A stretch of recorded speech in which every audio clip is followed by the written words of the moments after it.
점점 이 세상은 죄를 죄라고 말할 수 없는 시대가 되어져 가고 있는 것 같아요.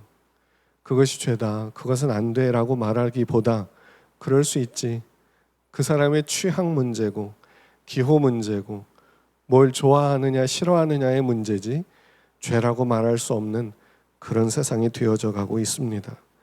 그런데요, 성경을 보면 누구든지 자기의 죄를, 자기의 죄인됨을 인정하지 않으면 구원자 되시는 예수님을 만날 수가 없다, 이렇게 말을 해주지요. 왜 그런지 아십니까? 예수님은 의인을 찾으러 오신 분이 아니라 죄인을 찾아 만나 구원해 주려고 오셨거든요. 예수님께서 나의 모든 죄를 짊어지시고 십자가에서 죽으심으로 나를 죄와 저주에서 건져 주셨음을 알고 이 죄를 주님 앞에 회개하며 그의 용서를 구하는 자마다 예수 그리스도 십자가의 구속의 은혜로 죄사함을 받게 되고 하나님의 자녀된 권세를 얻게 되고 하나님의 은혜 아래서 살아가게 되어집니다. 아멘. 이것이 우리가 알고 있는 기독교 구원의 복음이지요. 그런데 이제 이 다음 문제를 좀 얘기해 보려고 합니다. 하나님의 자녀가 되었어요. 예수를 믿고 하나님을 섬기는 자가 되었어요. 그런데 문제는 뭐냐면 항상 의롭게 살지를 못한다는 거지요. 그래서 신자들도 이 문제로 인해서 항상 죄책감과 항상 자기 자신에 대한 어떤 그 안 좋은 생각을 가지고 힘겹게 살아가게 돼요. 그래서 더 나아가서는 하나님이 나를 버리셨는가 보다라고 생각을 하게 되기도 하지요. 그리고 성경을 읽어보면 성경에서는 믿는 자들에게 예수님을 믿으니까 이제 다 괜찮다라고 말하지 않지요. 넘어질 수도 있으니 조심해라, 이렇게 말을 합니다. 이러한 부분을 설명하는 데 있어서 신학적 견해에 따라서 약간 설명이 달라지기도 하는데, 칼빈적 입장을 가지고 계신 분들은 하나님의 자녀니까 결코 지옥은 안 가니까, 그런데 죄를 범하면 말할 수 없는 고통과 고난에 처해지게 되니까 신실하게 믿음으로 살아가야 된다라고 말을 하고, 그리고 웨슬리적 입장을 가지고 계신 분들은 죄를 범하면 하나님께서 은혜를 항상 주셔서 회개하게 하시고 회개하면 용서하시고 용납해 주시지만 계속해서 하나님의 은혜를 거절하고 또 거절하다가 그렇게 죽으면 지옥 갈 수도 있으니 주님의 은혜를 받아들여 신실하게 살기를 힘써야 된다라고 말하지요. 그러니까 약간의 설명의 차이가 있지만 무엇을 얘기하냐면 예수 믿는 사람들도 신실하게, 성실하게, 온전히 힘을 내서 경건하고 거룩하게 살아가기를 힘써야 된다라는 이야기를 해주고 있어요. 그런데 이 부분에서 우리가 항상 이제 어려움을 겪게 돼요. 왜냐하면 예수님을 믿을 때는 어떻습니까? 죄인인 나를 그냥 용납해 주셨어요. 그냥 받아주셨어요. 그런데 믿고 나서 살아가는 삶을 보면 이렇게 살다가 큰일 나면 어떡하지? 이렇게 살다가 범죄해서 내가 얻어맞았구나. 이렇게 해서 더 고난당하고 더 어려움을 당하고 더 힘든 일을 당하면 어떻게 하지? 그래서 나름 힘을 내고 나름 더 열심을 내보고 나름 더 열정적으로 해봅니다. 그런데 마음에 흡족할 만큼 살아내지 못하지요. 이럴 때 우리에게 들려주시는 하나님의 말씀은 은혜의 하나님이지요. 그 은혜가 우리를 붙잡아 주신다는 겁니다. 그런데 우리는 이 은혜를 깊이 잘 이해를 못하는 것 같아요. 그냥 아무렇게나 살아도 괜찮다, 그건 아닌 것 같은데, 그래서 뭔가 마음에 깨름직한 것을 가지고 하나님의 은혜를 갈망하지요. 그래서 그 은혜를 내가 어떻게 하면 더 받을까? 어떻게 하면 그 은혜를 더 느낄까? 어떻게 하면 그 은혜를 내 마음속에 더 간직해서 이 마음을 울컥하게 할까라고 하는 갈망을 갖게 됩니다. 물론 오늘 성경에 있는 말씀처럼 하나님의 은혜를 값싸게 생각하면 안 되는 게 맞습니다. 우리를 천국으로 데리고 가 주실 거니까 우리가 막 살면 안 된다, 이렇게 생각하는 것이 맞습니다. 신실하고 경건하고 거룩하게 살아야 되지요.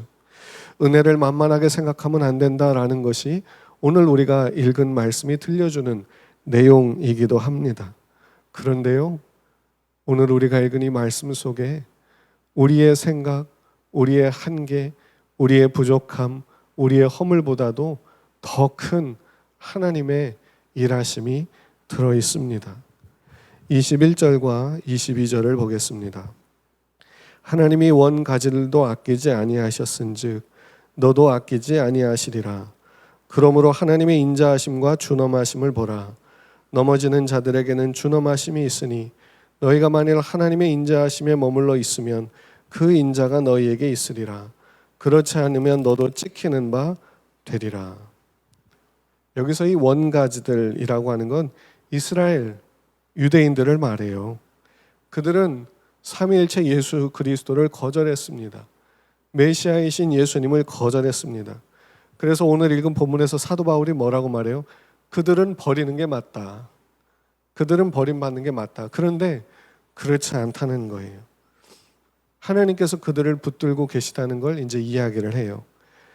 그런데 그 전에 그들이 예수님을 거절했기 때문에 하나님의 구원의 역사에 반기를 든 것이 되므로 하나님이 그들을 찍었다, 이렇게 이야기를 하지요. 택함 받은 그들마저도 예수님을 거절한 것으로 인해 얼마든지 잘려나갈 수 있다는 걸 얘기하면서 예수님을 믿고 구원받은 자들에게도 경고를 합니다. 그들을 아끼지 않은 것처럼 너희도 아끼지 않으실 수 있으니 신실해야 된다라고 얘기를 하지요. 그러면서 뭐라고 얘기하냐면 넘어지는 자들에게 준엄하심이 있다라고 말을 해요. 이것은 단순히 넘어지면 너희 찍혀나가고 끝난다, 이런 얘기가 아니에요. 하나님의 준엄하심이 있대요. 준엄하심이란 하나님의 올곧은 모습을 얘기합니다. 준엄하심은 헬라어로 아포토미아인데 날카로움, 뾰족함, 이런 뜻이 있어요. 그러니까 이런 말은 보통 비유적으로 쓰이는데 어떤 예리한 모서리처럼 조금도 애누르기 없이 딱 자른다는 거예요. 하나님께는 그런 면이 있다는 거예요. 하나님 앞에 범죄하고 넘어지고 하나님 앞에 불순종하고 불신앙을 갖게 되면 그분의 엄격함이 찾아온다는 거예요. 그래서 거기에서는 이방인이고 유대인이고 봐주고 이런 게 없다는 거예요. 그런 것이 딱 찾아온다는 거지요. 준엄하심이 있다는 겁니다. 그러니까 조심하라 이거예요. 그런데 이 준엄하심은 우리가 여기서 조심해서 받아들여야 될 것은 형벌과 처벌로 끝장내는 게 아니라는 거예요. 하나님은 거룩한 분이셔서 죄된 부분과 악한 부분이 하나님 앞에 올 수 없기에 하나님의 특성과 하나님의 본성상 거룩한 칼날이 그것을 잘라낸다는 거지요. 그런데 그렇기 때문에 너는 끝장이고 너는 끝이고 너는 이제 망한 거야 라고 하는 게 아니라 그런 거룩하신 하나님이 그를 놓지 않고 붙들어서 더럽고 추한 것을 잘라내서 거룩하게 만들어내신다는 이야기를 하고 있어요. 하나님의 준엄하심은 우리의 삶 속에 고통과 고난으로 찾아오지만 그들을 포기하지 않고 끝까지 붙들어 이끌어 하나님의 자녀다움을 만들어낸다는 것, 그런 이야기지요. 그래서 넘어지는 자들에게 준엄하심이 있으니까, 그러니까 뭐라고 얘기합니까? 그러니까 넘어지지 마라, 이래야 되지요. 넘어지면은 준엄하심이 있으니까 넘어지지 마라, 그러면 인자하심이 있을 거다, 이렇게 말하는 게 맞는데 뭐라고 합니까? 넘어지는 자에게는 준엄하심이 있으니 인자하심에 머물러 있으면 그 인자가 너희에게 임하리라, 이렇게 말하지요. 우리는 넘어지면 준엄하신 하나님의 그 거룩하심이 우리를 치니까 나 넘어지지 말아야지. 그리고 넘어지고 나서는 내가 또 넘어졌구나. 난 이런 놈밖에 안 되는구나. 내가 넘어져가지고 이런 벌을 받았구나. 내가 넘어져서 이런 형벌을 받았구나. 그렇게 생각하고 넘어지지 않으려 애를 쓰는데 사도 바울은 뭐라고 말해요? 너희가 만일 그의 인자하심에 머물러 있으면 그 인자가 너희에게 있을 것이다. 넘어지는 자에게 주시는 말씀이 뭐냐면 그의 인자하심에 머무르라라는 겁니다. 그러면 왜 넘어지는 자에게 하나님의 준엄하심이 있다는 이야기를 하는가? 이것은요, 넘어질 수밖에 없는 우리의 모습 속에 하나님의 일하심이 있음을 소개해 주는 겁니다. 넘어지는 자에게 임하는 준엄하심이란 하나님께서 그의 자녀들의 삶에 깊이 개입해서 그들을 붙들고 이끌어가는 그런 모습을 보여주는 말씀이지요. 그래서 우리 입장에서는 어떻게 상황이 돌아가는지 모르겠는데 내가 하나님 앞에 잘못해서 벌을 받는 것 같은데 거기에서 하나님의 인도하심이 보이다가 안 보이다가 그런 삶을 살아가면서 거기서 깨닫고 깨달아 하나님이 나를 사랑하시는구나에 이르게 되어져 가는 그 과정, 그 모든 과정이 하나님의 준엄하심이라는 거지요. 넘어지는 자에게 임하는 준엄하심, 그리고 넘어진 자가 가져야 되고 머물러야 하는 인자하심, 그것이 무엇인지를 보여주는 사람들의 삶을 잠깐 얘기해 보면 이렇습니다. 첫 번째는 야곱이에요. 야곱은요, 야복 나루터에서 하나님과 씨름을 했습니다. 씨름을 하면서 하나님이 환도뼈를 내리치니까 뼈가 부러지면서 하나님 앞에 무릎을 꿇지요. 그런데 그 싸움은 하나님께서 걸어오신 싸움이었습니다. 야곱이 하나님을 불러서 데리고 와서 한 싸움이 아니라 그 야복 나루터에서 어떻게 해야 되나, 이제는 다 끝났는데 형을 만나면 형이 나를 죽일 텐데 옛날에 형을 속인 것을 이유로 해서 이제 여기서 내 인생은 끝나는데 이제 어떻게 해야 되나 라고 살 길을 모색하고 있는 거기에 하나님이 찾아오셨지요. 그리고는 그를 붙들고 씨름을 하셨던 겁니다. 이 야곱이라고 하는 사람,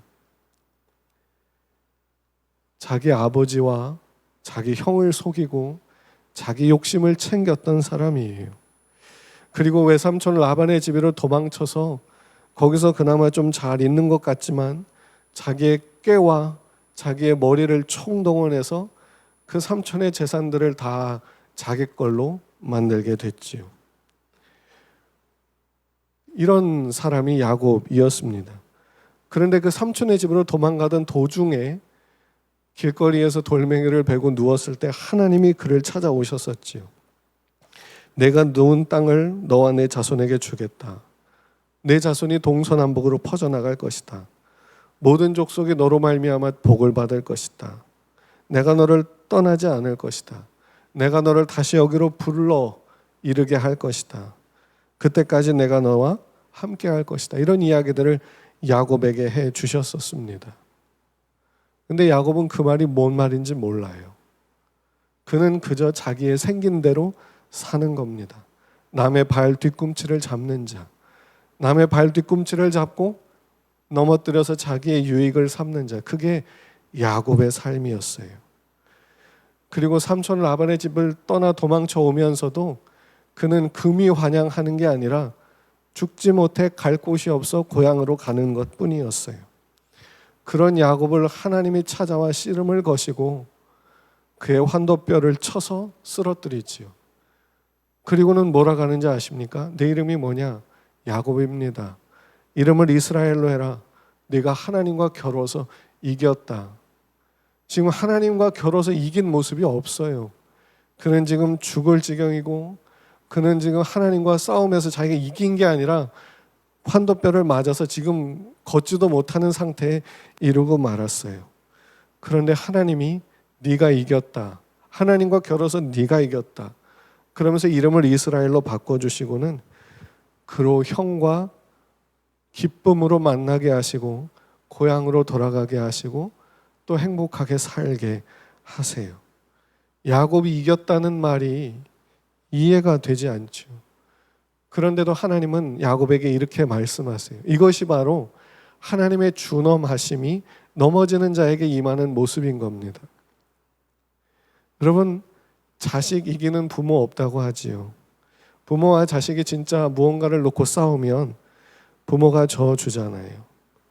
져주면서 아이에게 네가 이겼다라고 하는데 그게 진짜 이긴 겁니까? 아니지요.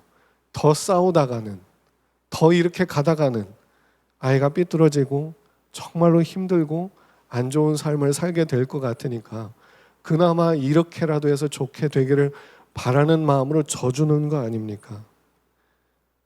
하나님께서 야곱에게 하시는 말씀도 그거죠. 네가 이겼다. 그리고는 그를 붙들고 이끌어 가십니다. 그리고는 야곱이 배워가요. 하나님은 선하시구나. 하나님은 내 삶에 이렇게 인자하신 분이었구나. 하나님은 이렇게 은혜가 많으신 분이었구나. 그걸 비로소 스스로 알고 인정하고 고백하게 돼요. 그래서 나중에 이 야곱이 애굽의 왕을 만날 때, 요셉으로 인해서 애굽의 바로 왕을 만날 때 하나님의 이름으로 그 왕을 축복해 주지요. 자기가 뭐라고. 근데 하나님이 어떤 분이신지를 아니까 능히 축복하는 자리에까지 이르게 된 거지요. 하나님의 준엄하심은 죄에 대한 심판 맞아요. 그런데 그로 인해서 그를 죽이는 게 아니라 잘못하며 살아가는 것이 내 모습인데 나는 너를 놓지 않고 망하도록 놔두지 않을 거야. 그러니 너도 정신 차려라.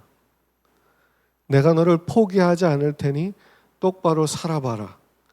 안 되고 넘어지고 쓰러지고 스스로에 대해 실망해도 좋아. 난 널 놓지 않을 거야. 라고 하면서 이끌어 가시는 그것이 하나님의 준엄하심이지요.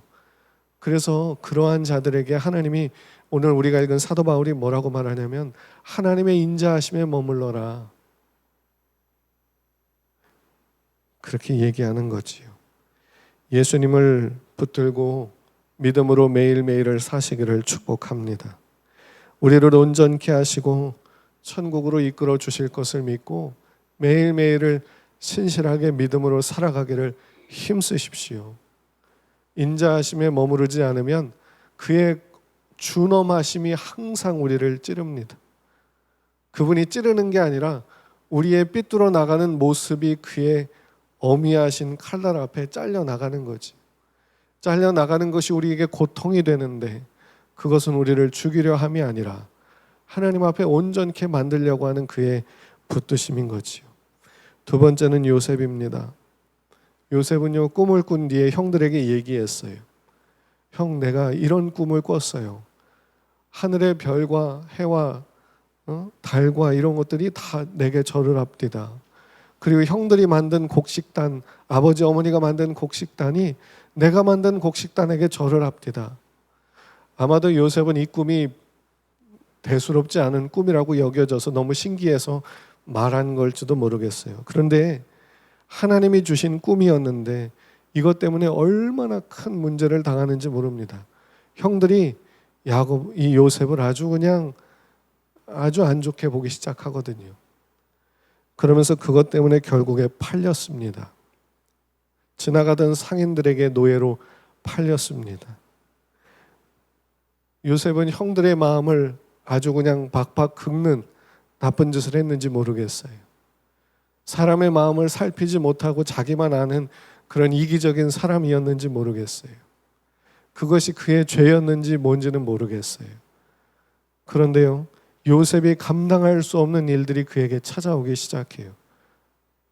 노예로 팔리고요, 종으로 팔리고요, 억울하게 누명을 쓰고요. 이 말도 안 되는 고통을 당해요. 요셉의 형들은 어떨까요? 아버지가 대성통곡을 합니다. 자기들은 요셉이 꼴 보기 싫어가지고 팔아버렸어요. 눈에 안 보이니까 처음에는 속이 시원했는지도 몰라요. 그런데 아버지가 항상 슬퍼하는 모습을 보니까 죄책감이 들어요. 그리고는 요셉의 동생이 태어난 모습의 아버지가 기뻐하는 모습을 보면서 죄책감을 갖게 돼요. 자기 동생 판 죄를 끌어안고 살아갑니다. 그런데 이 모든 모습 속에서 결국에는 이 형들은 자기 동생을 판 것으로 인해서 그 동생으로 인해 구원을 받게 돼요. 가족이 다 복을 받게 돼요.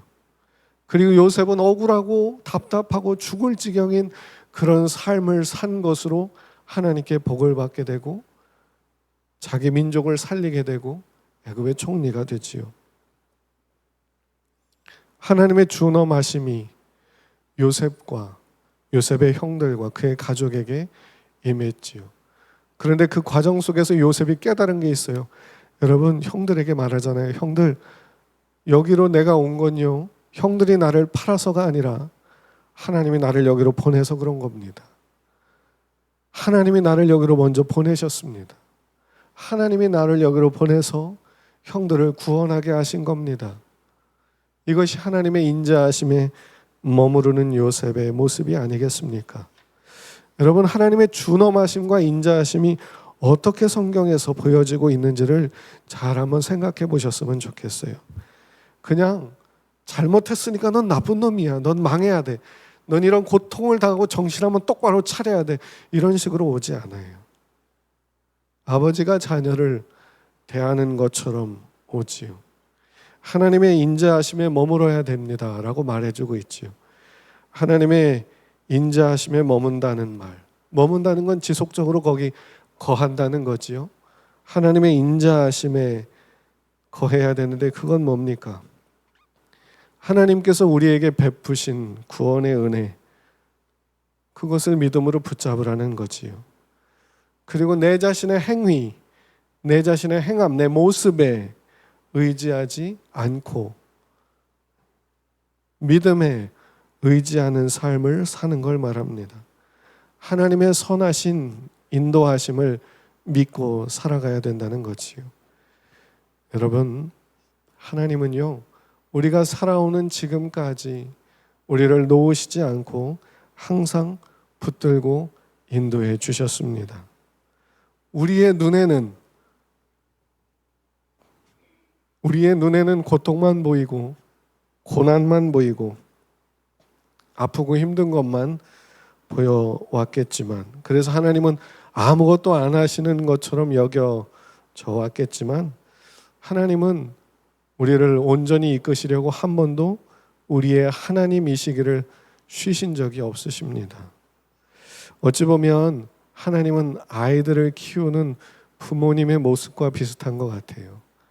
5살, 7살, 8살 이 아이들을 키울 때 어떻습니까? 이 아이가 바르게 자라고 바르게 판단하고 바르게 생각하고 잘 살아가기 위해서 그냥 무조건 혼내면 안 돼요. 그러면 안 돼요. 그리고 무조건 좋다고 해줘도 안 돼요. 판단하고 인정하고 이해하고 살아갈 수 있도록 도와줘야 돼요.